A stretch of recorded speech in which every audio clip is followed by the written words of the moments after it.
I've been at this point on the road for 6 weeks, giving a stump speech about the virtue of nationalism. And at this point, there are various versions of this available on the internet, including Heritage Foundation, and it's about to start going on C-SPAN in rotation. So I'm serious. So it's not, so I think it would be a waste of our time together to simply repeat the stump speech, which you can all access. And in any case, I hope you'll take a look at the book. Last year, at this conference, I was actually challenged to do something really interesting and take the argument in a theological direction. And people who read the book will notice that it's all political theory and history, including all sorts of Jewish stuff and stuff about the Bible, but it doesn't do theology. And so at last year's conference, I gave a 45-minute workout on the subject of the relationship between God and nationalism and God and conservatism, and how those things work together. My argument was that there's no such thing as Anglo-American conservatism, just like there's no such thing as Jewish conservatism that doesn't focus on, that doesn't have God at the center. And that too is a talk which I don't want to repeat, since some of you may have been here. So that is also, that's available online under, if you Google God, nationalism, conservatism, you'll find it. What I would like to do today is to try to take a step back and to advance this general argument. And you're actually going to be hearing an argument that almost no one has heard yet. So this is experimental. But what I would like to do is I would like to try to take nationalism and religion and fit them into a broader picture, because people say to me, okay, but you're talking about conservatism as a world order, but what would conservatism mean for the country that I live in? What could it look like? So I'm not going to give you detailed policy prescriptions. That's not what I do. But I do want to try to advance the argument, and especially to show that there is such a thing as a conservative nationalist tradition, which is highly relevant for America, the UK, other English-speaking countries, could also be relevant for Israel and India and others, and how it differs from liberalism, which is, at this moment, its principal political opponent. So the goal is to provide tools for understanding the very dangerous political moment in which we're living. And I think all of us can at least intuit that what's happening is there is a system, there is some kind of a worldview, which today goes by the name of liberal democracy.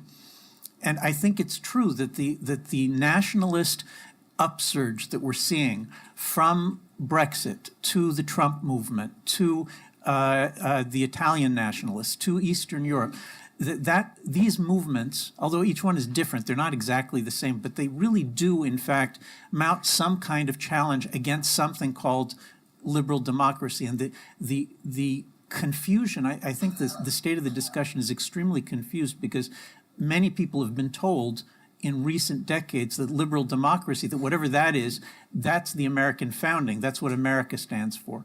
So I'm going to present a different picture, which is experimental, and we'll see how it goes. All right. So I'm going to try to sketch out a view which we can argue about the name, but I'm going to call it, for now, I'm going to call it conservative democracy. And my talk is going to be in 4 parts. First, what's wrong with liberalism? Second, is there an Anglo-American tradition, Anglo-American conservative tradition that's distinct from liberalism? Third, Republican government as something opposed to, different from, distinct from liberal democracy?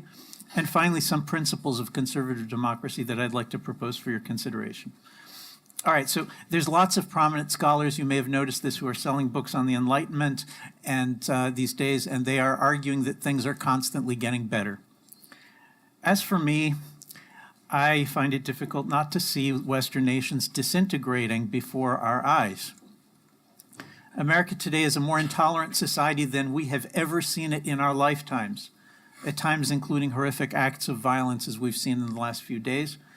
And at a deeper level, this disintegration is expressed in the fact that the most significant institutions that have characterized America and Britain and similar societies for the last 5 centuries and have given internal coherence and stability to these nations, the Bible, public religion, the concept of of national independence, of an independent national state, and especially the traditional family, have not merely been under assault, but we can actually say that since the Second World War, all of these institutions have been in precipitous decline.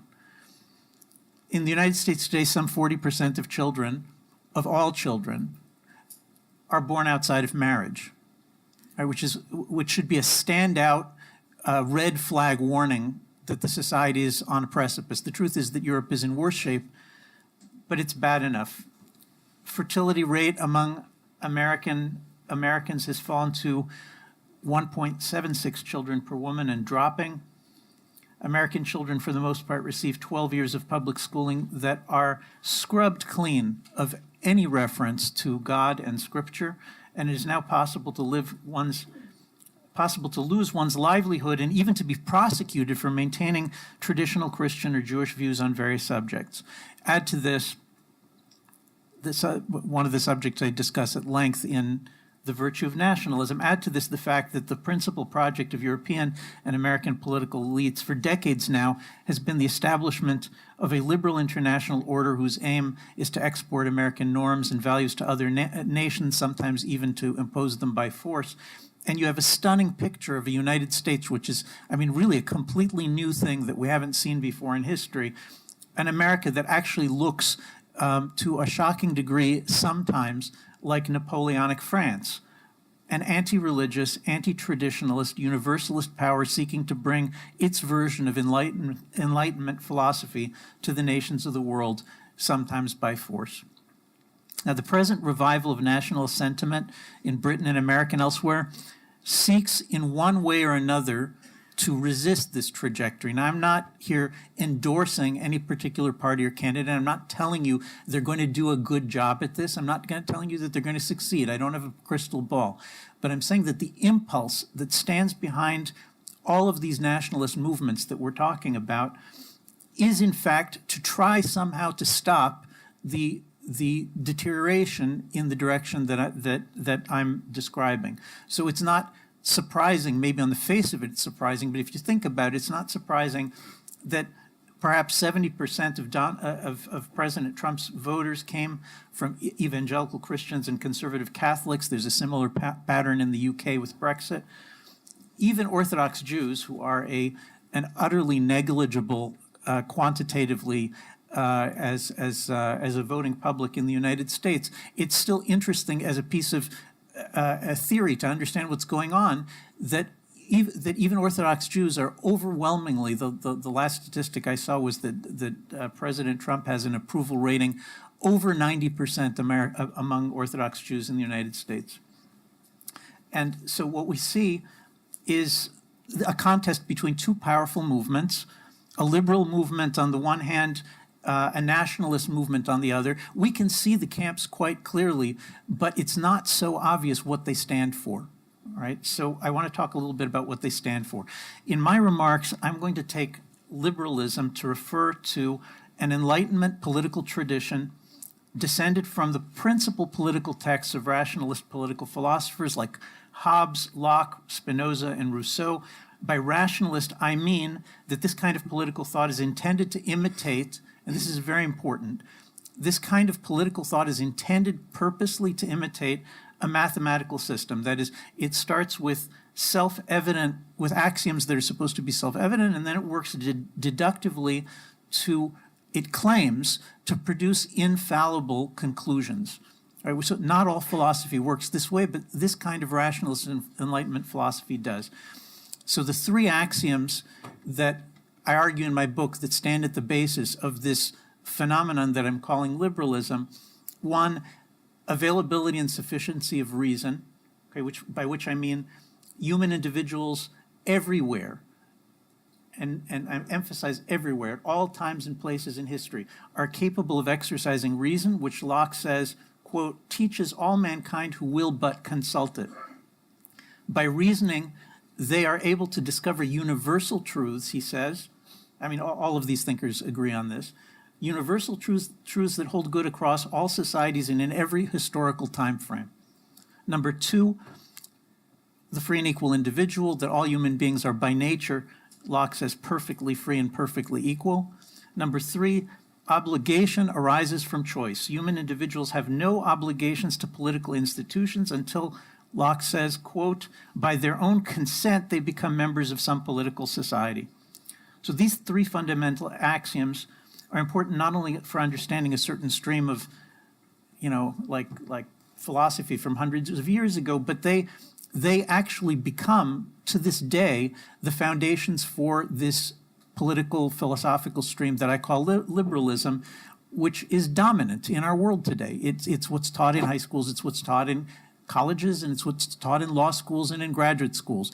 It's hard to find any kind of intellectual opposition anywhere, in fact, these days, to this framework for understanding the political world. Now, of course, it's true that some people who are liberals are not only committed to these axioms. I'm not saying every single person who's a liberal only believes in these axioms and doesn't believe anything else. Reality is more complicated than that. So there are people who believe in them, but they also believe in the Bible and the family and the nation. But the main thrust of what we're seeing in our society today is these axioms gaining esteem, and everything else falling by the wayside. There are plenty of people, and I run into them all the time, who say, Yoram, lay off of Locke, lay off of liberalism, right? Constantly. I mean, this is like almost our entire intellectual class on, the right of center is like, Yoram, it's like lay off of Locke. You can't, and I'm at pains to try to explain to people how important this point is, and so I will not lay off. The issue is this. We're talking about phenomena like 40% of children being born outside of marriage. We're talking about really the life and death of the society that we live in. And I am proposing a causal explanation. I'm proposing, here's a way of understanding why this is happening to us. Now, I'm not saying I know for sure I'm right.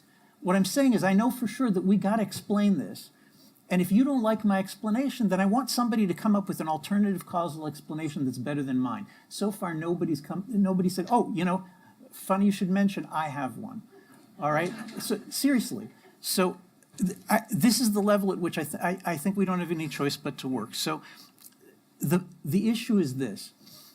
People want you to believe that this rationalist liberal system of axioms, that you can just accept them, and then you can turn around and somehow it's going to work out well, that families will flourish, religion will flourish, our morals will flourish, our society will stay cohesive and coherent, and the national state will remain independent, all without any of those things being derived from the axiom system that I just described.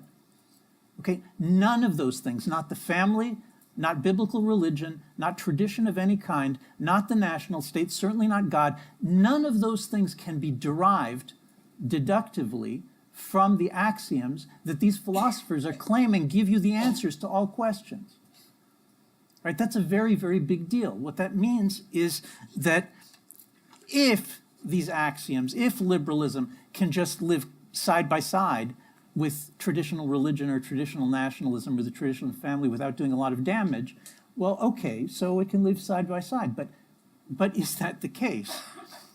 So I actually think that by this point, the claim that liberalism can live side by side with these other things has been empirically refuted. Both in Europe and in America, the principles of liberalism have not brought the flourishing of religious tradition, national cohesion, or the family, but the opposite. Everywhere they have gone, they have brought about the dissolution of these fundamental traditional institutions. And the reason for it's not hard to find. For liberalism is not only a form of government designed to permit a broad sphere of individual freedom, as we're constantly told. In fact, liberalism is not a form of government at all. It's a system of beliefs taken to be axiomatic, repeated over and over again, and some of our thinkers are now calling them dogmas that we have to believe in, even though they're not strictly speaking true. This is actually being said now. It's not a form of government. It's a system of beliefs taken to be axiomatic from which a system of government can supposedly be deduced. In other words, it is a system of dogmas. And about what?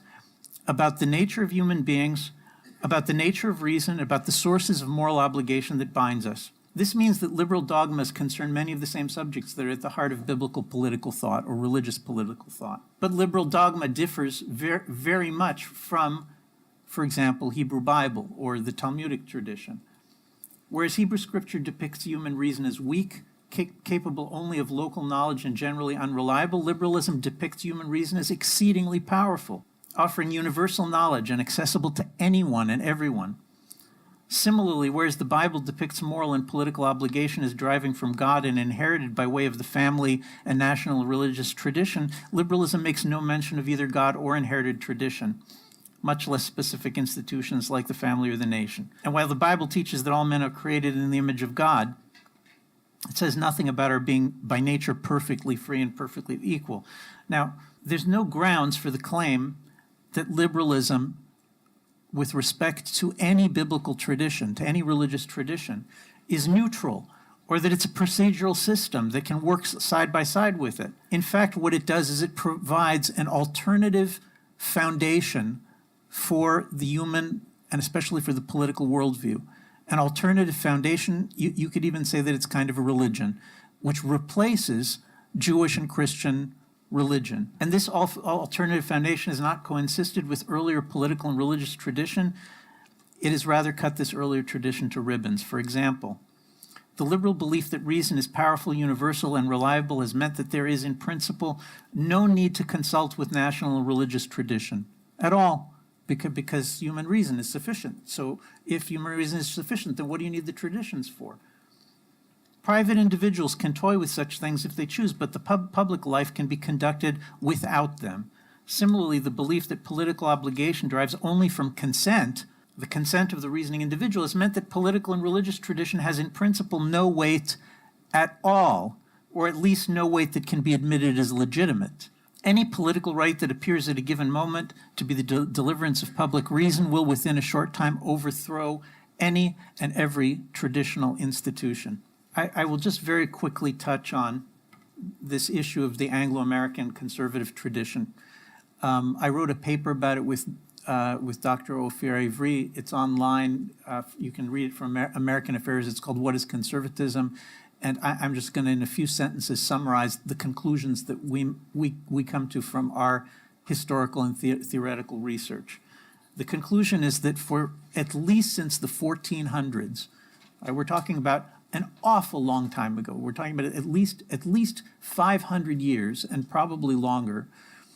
You can identify a conservative tradition in England and later America, which is based on 5 principles. They are, first of all, historical empiricism, by which I mean, I and Avery, by which we mean that the idea is that you learn by trial and error, that there is no way that universal human reason can just figure out the best form of government. The way that the best form of government is approached is through many centuries of attempting different things empirically, in fact, to see what works. And that the English and American constitutions developed into the best constitutions that we've seen, not because someone sat and figured it out, but the opposite, because over 1,000 years, people tried different things. Now, you can find already 500 years ago, for example, in John Fortescue's In Praise of the Laws of England, a book which is available. It's clear as a bell. It's easy to read. You can get it online. The following principles already being articulated centuries ago, 5 centuries ago. The division of powers, freedom coming from the competition among branches of government, due process of law, the crucial role of private property in bringing about economic prosperity and in bringing about individual liberty, and you can just go on and on. All right, so this is a tradition that should be familiar to us. But this tradition has, in addition to this historical trial and error in it, it has a second principle, and that is the principle of nationalism.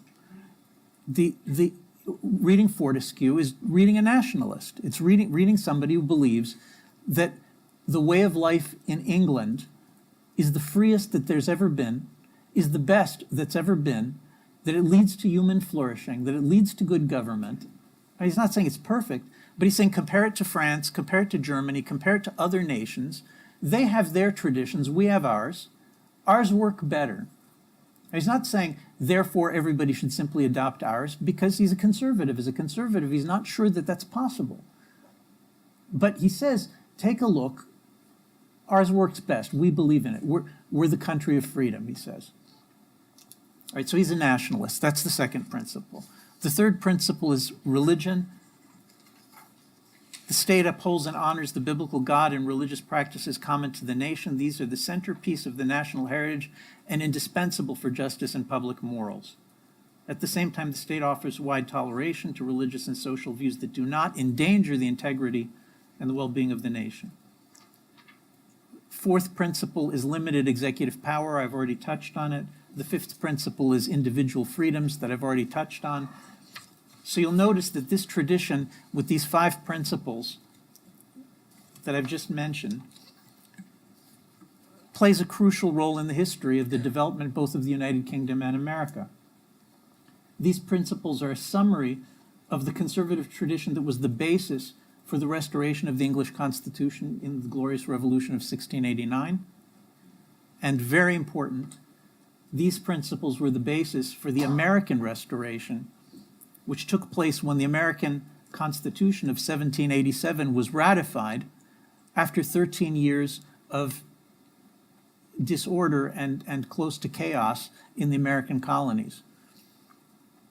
The same principles have served to underpin subsequent conservative political tradition in Britain, America, and other countries. Now notice that these principles, these 5 principles together, are not liberalism. They're for limited government, they're for freedom, but they're not liberal democracy. The term liberal democracy, where does it come from? It was first popularized in Central Europe in the 1920s. Somebody tells you America has been a liberal democracy since it was founded, you just say bogus. All right, bogus. Liberal democracy is a term that doesn't exist until the 1920s in Germany and Italy, as far as I can figure out, and attained a dominant position in political discourse in the English-speaking world only in the 1990s. This idea of liberal democracy, what is it? It definitely embraces principles 4 and 5, right? It embraces limited government, embraces individual liberties, but it pretends that these are the product of universal human reason, that they're sort of plucked out of thin air. They have nothing to do with Anglo-American tradition, and anybody can figure them out, and they just apply everywhere in the world. But it sets aside principles 2 and 3, the principle of public religion and the principle of nationalism, of national independence. Those are not part of liberalism anymore. Likewise, the idea of principle 1, historical empiricism, that we don't know really the ultimate answer for the good way of life. We're still working on it. We're by trial and error. What works here may not work somewhere else. That's also set aside. And what that means is that for liberals, it's just obvious that you can take the American Constitution or something like it and implement it in Mexico, France, Germany, Italy, Nigeria, Russia, and Iraq. Now, all of those have been tried, and in all of those places, the American Constitution has failed. Right? Liberal constitutions have failed in all of those countries, and some of them repeatedly. And yet, my conservative friends say, well, maybe there's a limit to how and when and these principles can be applied. My liberal friends say, those failures result from poor implementation. We really just need to apply much more financial and or military and or educational pressure to get it going. So there was such a thing as Republican government, okay, up until the 1960s. From the founding until the 1960s, when people talked about American government, the expression they used was Republican government. That was the old expression. Now, I don't want to get bogged down in the semantics. I don't care that the words have changed. What's important to me is that the change of words was accompanied by a change of ideas. And I don't want to defend every aspect of the old American republicanism. I mean, certainly don't want to defend for example, the ongoing abuse of the black community in the United States. I'm glad to be rid of it. I'm sure we can come up with other things we can agree to. But there was a change between the theory of America as a republican government and America as a liberal democracy, and that change takes place. We can argue about exactly when, but I think it takes place. My best guess at the moment is right after World War II. Up until World War II, Republican government for Americans, the American Supreme Court is still referring to the United States as a Christian people, right? Straight through to the 1930s. FDR in 1942, right? People say FDR, the big liberal. In 1942, FDR was still speaking of the United States as a nation, quote, which holds to the old ideas of Christianity. Right? That was one world. That was one view of what America is and what makes it strong and what holds it together. But by 1948, we find for the first time that the U.S. Supreme Court is banning voluntary religious public education, voluntary religious education in the public schools. For the first time. For the first time, we get Justice Hugo Black saying a state cannot consist. The case in front of him is optional public school education in religion, in which the particular school was offering a Catholic option, a Protestant option, and a Jewish option, and the students were free to choose which one they were going to go to. And the Supreme Court rules this unconstitutional. How? Right? I mean, the United States had established churches for a lot of its history. How? He says this: a state cannot, consistently with the First and 14th Amendments, utilize its school system to aid any or all religious faiths or sects in the dissemination of their doctrines and ideals. Now, maybe you all think this is a great idea, and maybe that's where you are. But at a minimum, I think it's important to understand this is a break. It's a movement towards a new kind of constitutional order in the United States, a liberal democracy based on two of the five principles that traditional Anglo-American conservatism had always believed were the basis for a country. Okay, now I'm almost out of time, so I will just close by saying a couple of words about conservative democracy. I don't believe you need to rewrite any part of the American Constitution or any aspect of England's traditional constitutional documents in order to be able to see that there has been a shift from a traditional, let's call it a conservative democracy, I think that's a fair term that would be understood easily today, to a liberal democracy, where a liberal democracy is a nation in which only the axioms of liberalism are allowed to give form and shape to public life. Okay, and that's a completely different world from a conservative democracy that's based on the English and American tradition that I've been describing. Let me just very, very quickly touch on a couple of places where the difference would be, since I don't think you need to rewrite constitutional documents. I think the issue is, what is the viewpoint of the people in the government and the Supreme Court and the Congress and the President and the public, even the local public schools? What's the viewpoint? And is the viewpoint conservative or is it liberal? Is it part of the traditional American conservative tradition, or is it part of this new liberalism thing? So if you take, for example, look, you can apply this to almost anything, but let's just talk as an example of about Bible in the schools. There's nothing in the American Constitution as originally written that forbids teaching Bible in the schools, of course, because to the extent that there were schools, teaching Bible was obvious. The first public school systems in the United States, one of their main purposes was to teach Bible. Even under the present liberal construction of the American Constitution, it's still not illegal to teach Bible in American public schools. The Supreme Court seems to allow teaching the Bible as history, as literature, as philosophy. This is explicit in the court rulings from the 1960s, and yet most public schools offer no such courses, even though they're legal. The problem is far less the law than the assumptions of an Enlightenment culture, which is hostile to Bible education and does not want to see it in the schools. Indeed, the same culture is responsible for the fact that philosophically and theologically substantive courses in Bible are largely avoided, actually almost absent, in universities, even though there are no legal impediments that stand in the way of offering them or even requiring them. Still, you can't find them in most universities. Similarly, the United States Supreme Court has, since 1992, permitted itself to make decisions on the basis of what it calls, in Justice Kennedy's words, quote, a right to define one's own concept of existence, of meaning, of the universe. This is like this is like the most extreme Kantian statement of the absolute autonomy of every individual, which is taken as the ultimate standard against which all legal and political matters are to be judged in the United States.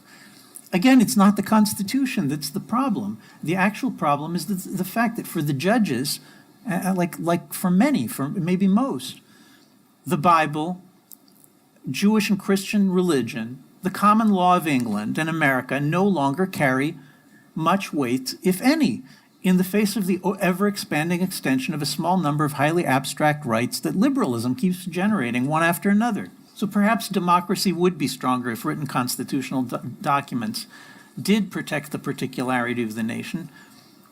But it's not only or even primarily written documents that make a conservative democracy. The heart of the matter is gaining a clear understanding of what the new and destructive doctrine of liberal democracy developed since World War II is, and finding a way to step aside from it and to reconnect to our national and religious traditions. Thank you.